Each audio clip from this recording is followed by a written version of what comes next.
Magandang oras mga kababayan, mga ka-Golden Boy, nagbabaga itong balitang pinasabog ngayon. Yosek Bernardo ay pinasabugan na ang Blue Ribbon Committee sa kanyang disclosure tungkol sa nalalaman niya at siya mismo ay umamin na siya ay nagkamali, nagkasala, tumanggap ng pera galing sa flood control scam. Kaya dito mabibigla tayo, mayroong isang babaeng kongresista na isama sa kanyang mga nalaman na tumatanggap nitong pera galing sa flood control scam. Kaya ito na ang pinakamalaking pasabog dahil yosek na ng DPWH. At narito ang balitang detalyado hatid sa atin ng DZMM Tili Radio. I was summoned to appear today before the Honorable Blue Ribbon Committee and required to testify in connection with its ongoing inquiry in aid of legislation into the reported anomalies in certain DPWH projects, flood control projects. Bago ko po ilahad ang aking nalalaman sa mga bagay na nais tumbukin ng kagalang-galang na Blue Ribbon Committee, ako po ay umaamin sa aking maling nagawa. Ako po ay hindi naging matatag at tapat sa pagpapatupad ng tungkulin na ipinagkatiwala sa akin ng ating pamahalaan at sambayanan. Taus-puso at puno ng pagsisisi na ako po ay humihingi ng kapatawaran sa Diyos, sa ating bansa at mga kababayan, gayon din sa aking pamilya, mga kaibigan at sa lahat ng aking binigo. Nakagawa po ako ng pagkakamali at pinahintulutan ko po ang aking sarili na maging kasangkapan sa pagpapatupad ng isang masamang gawain. Handa po akong gawin ang lahat ng nararapat upang maiwasto ang aking kamalian at maiwasan na ito'y mangyaring muli. Well, mga kababayan, napakaganda ng pangyayaring ito dahil mismo hindi na nagpatumpik-tumpik ang dating yusek ng DPWH, di ba? Inamin niya, nagkasala siya. So dito lang makikita na natin dito pa lamang sa kanyang pag-amin na siya ay kasama sa flood scam na ito ay lagot na. Lagot na ang mga nabigyan ng pera. Dahil dito nga lang ay meron siyang ibubunyag na pangalan ng isang senador na babae. Sino ba yung senador na babae na yan? Hindi natin akalain na itong babaeng ito ay matuwid kasi ito ay tumatanggap din pala ng flood control payula. Naku, napakagrabe. Kaya wala nang kawala. Si Escudero ay narito na sinabi ni Bernardo, Saldico at Ramon Revilla. At yung babae, mamaya, kayo nang bahala manood sa video para kayo mismo ang makapanood at makikinig na galing mismo sa bibig ni Bernardo ang pagbanggit sa pangalan ng babaeng senadora. Alright, balik tayo sa balita courtesy sa atin ngayon ng ANC Digital News Channel. 5 of September 2025, Makati City, Metro Manila. And this, Mr. Chair, signed na po ito. Okay. May we hear from Secretary Remulla since he mentioned about his application for admission into the program? Your Honor, we will have to evaluate his statements in relation to all the other testimonies that we have gathered in the DOJ and in the Blue Ribbon Committee. We would like to listen to your sworn affidavit, if you have one, or an affidavit that you will swear to complete the disclosure that you're talking about. Otherwise, those are mere general statements. Please, thank you. Yes, Mr. President, Mr. Chair, may I be allowed to read the Yes, you may proceed, Yusek Bernardo. affidavit? I, Roberto R. Bernardo, Filipino, of legal age, a resident of Malolo City, Bulacan, under oath, deposed and state. In connection with the ongoing Senate Blue Ribbon Committee investigations, I intend to submit this affidavit which provides details of my knowledge about matters within my jurisdiction relating to flood control projects when I was still serving as Undersecretary for Operations of the Department of Public Works and Highways. I attest and confirm that the names, dates, and transactions mentioned hereunder are based on my direct personal knowledge and have ample documentary support where necessary or desirable if given full opportunity to retrieve the same. 2020-2040 scheme. Sometime after the State of the Nation address of President Ferdinand Bongbong Marcos Jr. in July 2025, and while I was already on sick leave, I heard from Secretary Bunoan for the first time that Engineer Alcantara, Engineer Hernandez, Engineer Mendoza, and Engineer Dumasig were engaged in contracting activities using the licenses of other contractors. Subsequently, Engineer Hernandez confirmed this arrangement through one of the legislative hearings and by other contractors whose license they used. According to Bryce Hernandez, their sharing is 20-20-20-40% from these activities. My understanding is that they had prepared and signed documents for purposes of collecting payments, which they then apportioned the profits amongst themselves. However, I must admit that I have no personal knowledge on the exact actions they took to accomplish this scheme, and I can only be asked general questions on the systems in place that would have allowed this modus operandi to happen. Okay mga kababayan, so nabanggit dito ni Bernardo na itong si Bryce Hernandez talagang nagmaniobra. So ibig sabihin si Bryce ang mas nakakaalam kung paano pinaikot-ikot yung pera, sinong binibigyan. Kaya napaka-credible na witness itong si Bryce. Kasi marami siyang alam eh. Siya yung talagang nasa loob ng sindikato na yan. Kaya pala maraming nabili na mga sports car si Bryce, at hindi lang yan. Merong 36 bank accounts si Bryce Hernandez. Kaya hindi lahat ay sinabi ni Bryce eh. Meron pa siyang tinatago na sikreto. Kasi sa 36 bank accounts, ay bakit ganun kadami? E di sindikato ka kung ganun, di ba? Kasi dami-dami. Ngayon, dahil sa lumitaw na nga itong dating, ngayon lang na taon to nag-resign eh. So bago pa lamang, so talagang kasama siya sa scam itong si Yusek Bernardo.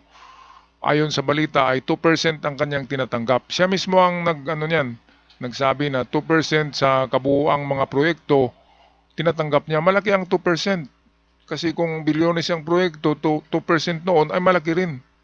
Grabe no? Kaya dito siguradong merong makulong kasi Yusek nang nagsasabi. Pinakapinuno na ng DPWH, di ba mga kababayan? At kapag nakalusot pa itong mga hinayupak na mga animal, na mga senador pala, kunti lang ang congressman eh, si Saldico lang eh. Kaya kung makakalusot pa yan, paano pa tayo maniniwala sa hustisya ng bansa, sa justice system ng Pilipinas? Abolish na rin yung judicial, judicial office ng gobyerno. Eh, walang kaano-ano, di ba? Walang silbi. Kasi walang makukulong. Okay, so ito ang ngayon, nagbabaga talaga to na mga revelasyon. Disclosure ni Yusek Bernardo. Balik tayo sa kanya. I called up Engineer Alcantara to ask him about these flood control ghost projects. He denied any participation. Subsequently, he likewise told me that he even convened the officers of Bulacan First DEO to confront them about these ghost projects, and that some officers, it was Engineer Hernandez, who was the primary person responsible for the same. In the exact words of Engineer Alcantara, si Bryce po yan. I categorically state that I have neither knowledge nor participation in these flood control ghost projects. Congressman Saldico. My personal knowledge regarding Congressman Saldico are set out as follows. Congressman Saldico one time called me to say that he met Engineer Alcantara and wanted to confirm, maayos bang kausap si Engineer Alcantara? To which I replied, maayos po. Engineer Alcantara then told me that Kong Saldico was asking for a 25% commission, and out of that amount, 2% was to be shared equally between Engineer Alcantara and myself. Ayan, so klarong-klaro, mas malaki ang kay Saldico. 25% sa kabuuang project, kung bilyones yan, ay bilyon-bilyon na rin mapunta kay Saldico. Ngayon, 2% lang pala kay Bernardo at kay Alcantara. So 1% lang sila. Pero malaki na rin yan. Kasi kung 100 billion ang project, ay 1 billion lang sa kanila. Di ba? Tig 1 billion si Bernardo at si Alcantara. Kaya malaki na rin ang 2% kapag malaki ang project. Grabe talaga, no, mga kababayan. Parang negosyo eh. Ang project, ginawang negosyo, porsyento-porsyento, di ba? Merong 25%, merong 2%. Kaya, saan ba tayo nakakita sa buong mundo ng ganitong scheme, ganitong style sa pag-scam? Sobrang-sobra to eh. Yung sa iba ay maliit lang na porsyento ang nakawan eh. Sa ibang bansa dito talaga ay grabe. Ubos lahat. Uubusin talaga ang budget na bilyones. Walang matira kahit piso. Ng mga ay parang mga buhayan, di ba? Nagpa-party-party sa sa budget ng project. Kaya ginagawa na lang nilang ghost project, turo ng turo na lang. Wala talagang proyekto para automatic na maging bilyonaryo sila. Ang sarap ng buhay, no? Grabe. Tayo dito, kayod ng kayod tayo sa trabaho. Tapos, nagbabayad pa tayo ng buwis sa mga animal. Wala na lang buwis na babayaran kung gano'n na nanakawin lang, di ba? Kaya dapat talaga, gagawa ang presidente ngayon ng aksyon na talagang maparusahan ito. Hindi lang basta parusa, bawiin yung mga pera, tapos babalik sila sa kanilang pagiging pulubi. Mga lang naman yan, hindi naman talaga mayayaman yan. Ngayon lang yumaman yung mga senador na yan eh. Grabe. Alright, balik tayo sa balita courtesy ng ANC Digital News Channel. In his exact words, "Boss, hati na tayo sa 2%. Furthermore, Engineer Alcantara would tell me every time that he made deliveries of cash to Congressman Zaldico in compliance with his commitment to Congressman Zaldico.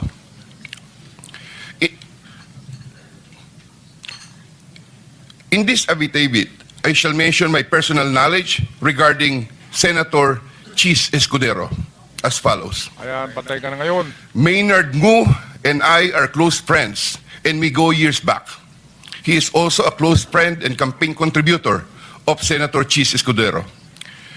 Maynard Ngu asked me to submit a list of projects.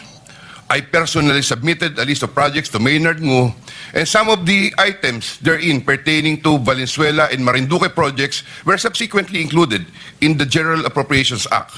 A copy of the list of Valenzuela and Marinduque projects is here to attach to this affidavit as Annex A.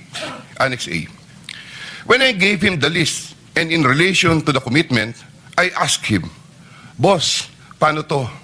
Maynard replied, "Bahala ka na." I asked, "Boss, okay na ba ang 20%? Maynard said, "Okay." After inclusion of the projects in the GAA, I delivered 20% of approximately 800 million or about 160 million to Maynard Ngu, which was meant for Senator Escudero. Ayan, klarong-klaro yan mga kababayan na para kay Escudero at si Escudero mismo through Maynard Ngu. O Maynard Ngu, in-check na naman yan ha. Saldico, in-check na naman yan ha. Kaya sabi ng ating mga kababayan ay naku, mga in-check kapag nagka-World War III ay pwedeng isama na, di ba? So ito nga, sinabi mismo ni Bernardo, tumanggap ng 165 million, hindi lang pala 30 million eh. Yung sabi 30 million lang, di ba? 165 million pala eh. Binigay mismo ni Bernardo itong USEC ng DPWH dati. Siya mismo ang nag-appropriate nag-budget ng 20%. Kausap niya talaga yung Maynard Ngu na isang inchik. Hayop talaga itong mga inchik, no? Grabe mang scam na ko. Grabe, kahit saang anomalya sa Pilipinas may inchik eh. Kaya magaling ang inchik sa ganyan, mga kababayan. Meron ba kayong kapitbahay na inchik? Pakisabi nga kung anong style niya. Alright, balik na tayo dito kay sa revelasyon ni Yusek Bernardo. Finally, I would like to add that deliveries of cash were personally made to me by me to Maynard Ngu at his office in Manila. I confirm that Commissioner Lipana requested that he be referred to officers of DPWH Bulacan 1st DEO. I referred him to Engineer Bryce Hernandez. I have no personal knowledge if they were able to secure a project in Bulacan 1st DEO. Furthermore, and subject to possible referral to an executive session upon the approval of the Honorable Chairman, I attest to the broader systemic issues in DPWH that are widespread. My statements hereunder are based on personal knowledge and direct interactions with the personalities involved with great risk to my safety and that of my family members.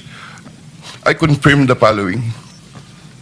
Yusek Traigib Olaybar of DepEd. Yusek Traigib Olaybar used to work for Senator Ramon Bong Revilla and Senator Sani Angara before his appointment as Yusek for the Department of Education. Ayan, so ito na naman tayo, si alias Pugi na naman, Ramon Revilla. Mabutit, hindi nanalo, no? Kung nanalo yan, dadami pa ang nanakaw niya eh. Kaya walang kawala, Bong Revilla, kulong din yan. Kulong yan. Sino pa ba? Escudero, kulong yon. Saldico, kulong yan. Ngayon itong babaeng, babaeng susunod dito. Babaeng senador na akala natin ay mabait. Yun pala ay may sungay din pala at buntot. Kaya atin balikan si Yusek Bernardo sa mga disclosures or revelasyon niya tungkol sa mga hinayupak na ito na mga scammer ng flood control projects ng gobyerno. Sometime 2010, I met for the first time Yusek Olaybar, who was then working in the office of Senator Bong Revilla. Later, I learned that he transferred to the office of Senator Edgardo Angara and then later to Senator Sani Angara. Sometime 2024, Yusek Olaybar personally called me for a meeting to discuss about unprogrammed appropriations, supposedly for the office of the Executive Secretary. In the said meeting, he requested me to submit a list of projects. After the meeting, I asked Bulacan 1st DEO to prepare a list of projects for funding. Thereafter, Engineer Alcantara submitted a list of projects worth 2.85 billion. Here to attach as Annex B is a list of those projects. Subsequently, I submitted this list to Yusek Olaybar. Yusek Olaybar told me that the commitment is 15%. In his words, Boss, 15 yan. Thereafter, the DPWH received a special allotment release order for 2.85 billion for the projects listed in Annex B. Engineer Alcantara, from time to time, would collect and deliver the agreed 15% commitment to me, which I delivered or caused to be delivered to Yusek Olaybar in Magallanes, Makati, and other places.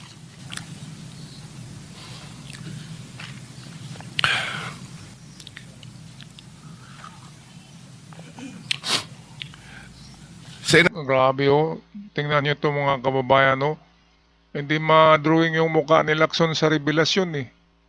Parang nasyak talaga sila, pati yung nasa likuran no. Tahimik na tahimik no. Si Bernardo ay talagang nauuhaw na eh, uminom na dahil panis na yung laway sa kasasalita eh. Grabe. Kaya tingnan mo na lang yung mukha ni Lacson no. Talagang nasyak sila sa sinabi kasi walang patumpik-tumpik eh. Sinabi na lahat. Well, ito na, sa bandang dulo na babanggitin yung pangalan ng babaeng senador. Atin na pakinggan muli. Senator Ramon Bong Revilla. Sometime in the year 2024, Senator Revilla and I met where I gave him a list of projects given to me by Engineer Alcantara. Senator Revilla asked for a commitment, which I suggested. Then he approved at 25% of the total amount of the projects indicated in the list here to attach as Annex C. Ayan, 25. I relayed the 25% commitment to Engineer Alcantara and told him that Senator Revilla will appreciate additional contributions for his senatorial re-election bid.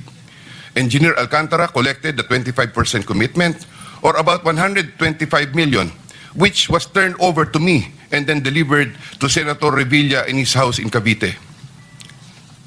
Oo. Walang kawala si alias Pugi eh. 125 million, grabe. Grabe na mga tao talaga. Grabe. O ito na yung babaeng senador oh. Pakinggan natin. Senator Nancy Binay. Ayan. Sometime in the year 2024, Carlin Villa, a staff of trusted confidant of Senator Binay, called me and asked for a commitment which was set at 15% of the total amount of the projects indicated in the list here to attach as Annex D. I relayed the 15% commitment to Engineer Alcantara. Engineer Alcantara collected 15% commitment or about 37 million, which was turned over to me and which I then delivered to Senator Binay at a house in Quezon City. Given the complexities of the transactions and personalities involved, I humbly reserve the right to submit a supplementary affidavit if warranted in the premises. I attest to the truth of the foregoing statements based on my personal knowledge. Ayan, so dito natin tapusin mga kababayan ha. Kung ako kay Nancy Binay, hindi na ako mag-object sa sinasabi ni Bernardo dahil nga si Bernardo pala mismo ang nag-deliver niyan eh. Galing ang pera kina Bryce at Alcantara, sila yung nagmanipula sa pera sa pagbilang doon, and then ibigay kay Bernardo, limpyo na yon, malinis na ibigay din ang porsyento kay Binay. Ganon din sa iba, ganon ang proseso. Bago maibigay yan sa proponent, itong mga senador, bago mabigyan ng mga proponent, ay dadaan muna kay Yusek Bernardo, galing mismo sa grupo nila, yung BCG, galing sa BCG, sa grupo ni Hernandez Alcantara at yung isa pa, Mendoza at meron pang isa. At ang final na maghawak pala ng pera bago ibigay sa proponent, yan yung mga senador, yung mga proponent, ay dadaan pala sa kamay ni Yusek Bernardo. Kaya walang kawala kung sino man ang binanggit ni Yusek Bernardo dito ay totoo na ito. Hindi na ito dapat, nandyan na naman si Marcolita, baka ititwist na naman ang kwento, di ba? Ano bang klaseng senador yang si Marcolita? Yung magandang balita ay ginagawa niyang inoobjikan niya, ginagawa niyang mali eh. Yung mga gustong ipalabas natin na mga pangalan ng scam, tinatakpan niya eh. Ano ba klaseng tao yan si Marcolita na yan? Alright, paki-comment na lang sa inyong mga comment, mga kababayan, mga ka-Golden Boys sa ating comment section. Maraming salamat. Mamaya ay meron na naman tayong bagong update ngayon tungkol sa Blue Ribbon Committee hearing. Gusto lang natin na mabunggar lahat at para meron ng listahan kung sinong ipakulong na mga senador at congressman. Hanggang sa muli, sa mga bago pa lamang nakabisita pala sa channel, huwag kalimutan mag-subscribe. Malaking tulong at maraming salamat. God bless the Philippines.